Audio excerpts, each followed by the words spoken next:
L'élite. Oh yeah. Est-ce que vous pouvez nous applaudir, s'il vous plaît? Yeah. Nous sommes à la soirée donc l'Elite Shine, une performance d'art oratoire qui réunit donc 4 orateurs et oratrices venus un peu de partout.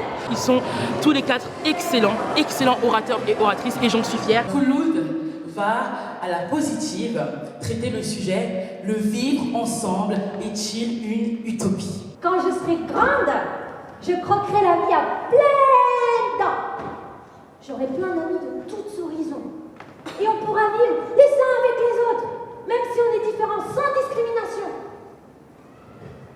Ça, c'était moi avant. En fait, c'est comme un battle, si vous voulez.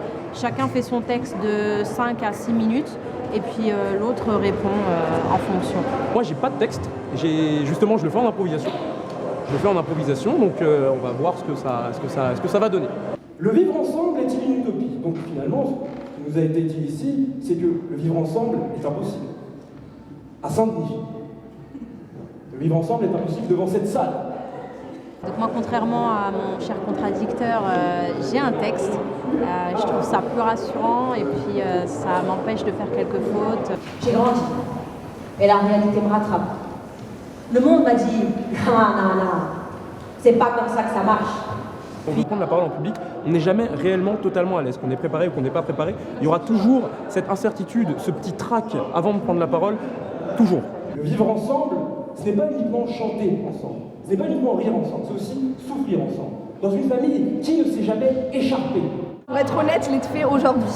Je l'ai fait aujourd'hui en étant au travail puisque je travaille mieux sous pression et j'arrive à donner quelque chose d'un peu plus constructif quand je suis sous pression. Un monde où le bonheur ne serait pas notre choix. Alors, que serait-il? Un vote, un peu comme dans Koh-Lanta, il y aurait un conseil et Comme préparation, chacun a sa façon de préparer, je pense. Moi, ce que je fais beaucoup, c'est que j'écris pas mon texte, je réfléchis justement aux arguments que je vais poser et j'écris vraiment à la dernière minute les derniers arguments et je passe à travers du storytelling en fait. S'il vous restait 24 heures à vivre, que feriez-vous?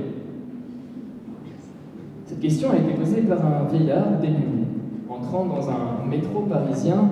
Je ne sais pas d'ailleurs ce qu'il y a avec le métro ce soir. Je me suis formé sur le tas, on va dire, en plus de la formation. J'ai appris sur le tas et je pense que pour un orateur, ce qui est important vraiment, c'est d'être sincère avec le public et sincère avec soi-même. Moi, j'ai suivi la formation Eloquentia l'année dernière à la fac de Saint-Denis et c'est ce qui m'a permis après de me lancer dans le concours Eloquentia. Bravo à nos 4 candidats, vous avez assuré. Bravo, merci aussi pour cette première liste. On a choisi franchement des candidats, de super candidats. L'utopie, c'est ça le moteur de la vie. Et donc le vivre ensemble, il faut que ça reste une utopie. Mais pour autant, même en étant une utopie, qu'est-ce que vous avez fait là aujourd'hui? Vous avez fait des choses ensemble.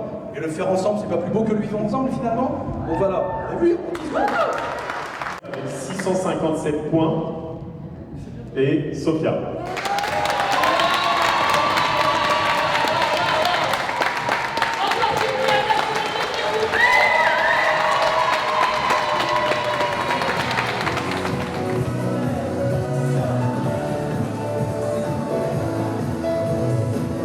Je suis toujours deuxième, troisième ou même encore un peu plus loin, mais je gagne jamais.